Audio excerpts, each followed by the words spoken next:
আসসালামু আলাইকুম বন্ধুরা, এবি কিচেনে সবাইকে স্বাগত। চলুন তাহলে আজকের আমার রেসিপিটা শুরু করা যাক। আজকে আমি তৈরি করে দেখাবো আমপানা। এই আমপানা কিন্তু গরমে অতিরিক্ত তাপ, তার যে তাপেতে লু লেগে যায় বা অতিরিক্ত তাপে মানুষের ক্লান্তি ভাব আসে, এই আমপানা খেলে সেগুলো দূর হয়ে যাবে আর শরীরটা লাগবে বেশ অনেকটাই সতেজ।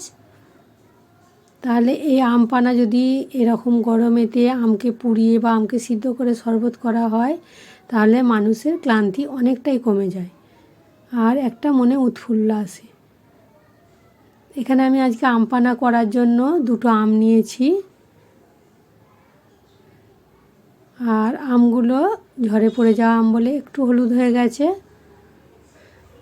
এখানে কিন্তু কাঁচা আমেরই আম পানাটা করতে হবে।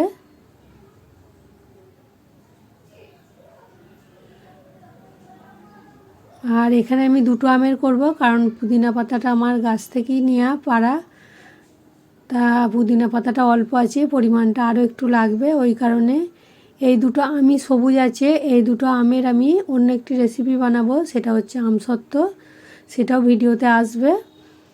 আর আজকে আমি এখন দুটো আম নিচ্ছি, এগুলো বানাবো আমপানা। আমপানা বানাবার জন্য একটা আম ছিলে নিয়েছি আর একটা আম ছিলছি। আর পুদিনা পাতাটা খুবই পরিমাণটা অল্প, সেই কারণে আর আমটা বেশি দিচ্ছি না।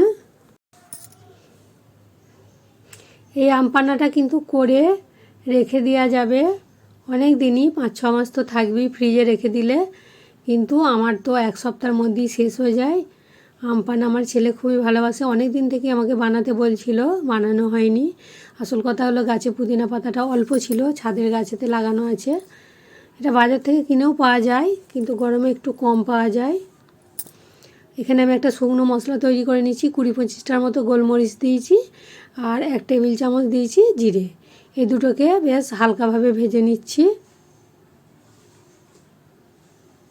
হালকা ভাজা ভাজা হয়ে এসছে। এবারে এটাকে আমি একটা জায়গায় ঢেলে ঠান্ডা করে নেব। ওই কড়াতেই আমি আমগুলো সিদ্ধ করতে দেব। আমগুলো ডুবার মতো যতটা পানি লাগবে ততটা পানি দিয়ে আমগুলোকে সিদ্ধ করতে দিয়েছি। আমটা ফুটে এসছে, গ্যাসের ফ্লেমটা একটু মিডিয়াম করে দিয়েছি।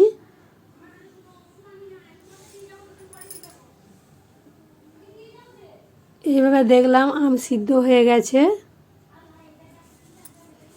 এবার আমটাকেও আমি ঢেলে রাখছি, একটু ঠান্ডা করে নিচ্ছি। আর এটা শিলনোড়াতে হালকা গুঁড়িয়ে নিলে হবে, আমি আর শিলনোড়া করলাম না, মিক্সিতেই হালকা গুঁড়ো করে নিয়েছি। একটু গোটা গোটা থাকবে, কারণ মুখে ঠেকলে এটা খেতে ভালো লাগে। এবারে আমি পুদিনা পাতাগুলোকে ধুয়ে নিচ্ছি।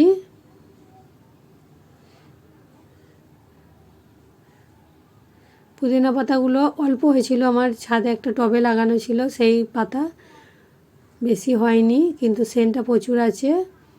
আমগুলো ঠান্ডা হয়ে গেছে। এবারে আমগুলোকে আর পুদিনা পাতাগুলোকে একসঙ্গে দিয়ে মিক্সিতে আমি বেটে নেব।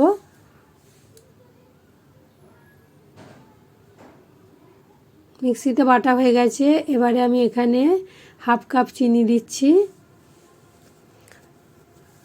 চিনি আর পানিটা ফুটিয়ে একটু রস করে নেব।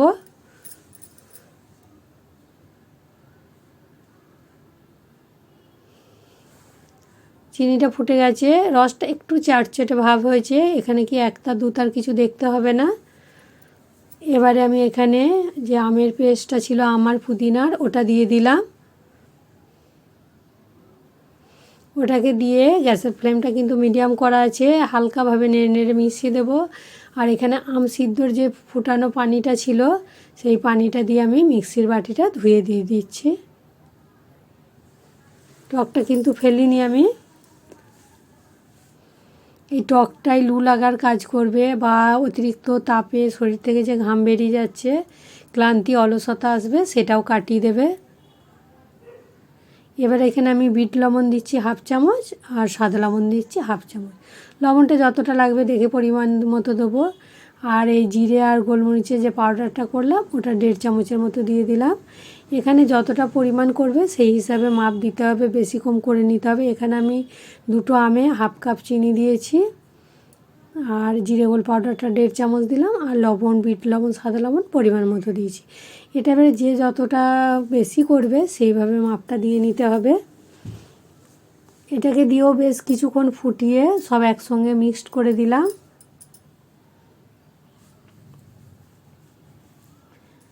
এবারে আমি এখানে 1 টেবিল চামচ ভিনিগার দিলাম যাতে খারাপ না হয়। এটা কিন্তু 5-6 মাস থাকবে ফ্রিজে রেখে দিলে। আর যখনই কেউ বাড়িতে আত্মীয় আসুক বা বাইরে থেকে ছেলে হাজবেন্ড যেই আসুক, একটু ঠান্ডা পানি দিয়ে আর 2 চামচ যদি এই আমপানা দেওয়া হয়, তার উপরে আবার বরফের টুকরো দিয়ে দিলে খেতে তো অপূর্ব এর স্বাদ। এবারে দুপুরবেলায় আমার হাজবেন্ড এসছে, তাকে আমি দিচ্ছি এটা খেতে। এখানে আমি 2-3 চামচের মতো দিয়ে দিলাম আমপানা, আর ফ্রিজ থেকে ঠান্ডা পানি দিয়েছি। এটা কিন্তু ঠান্ডাটাই খেতে ভালো লাগবে। আর যারা ঠান্ডা খেতে পারে না, ঠান্ডার ধাত, তাদের এমনি নর্মাল পানি দিলেও হবে, কিন্তু ঠান্ডা পানিটা দিলেই খেতে টেস্টটা হবে। 3টে বরফের টুকরো দিলাম। বরফের টুকরোটা দেওয়ার আগেই নেড়ে দিতে হতো, কিন্তু আমার নাড়াটা হয়নি, ওই জন্য পরে হালকাভাবে নেড়ে দিলাম।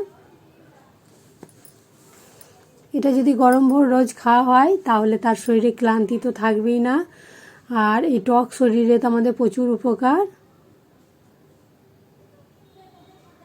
তাহলে আম থাকতে থাকতে এইভাবে বানিয়ে স্টোর করে রেখে দিন, অন্তত 2-3 মাস তো খাওয়া হবে।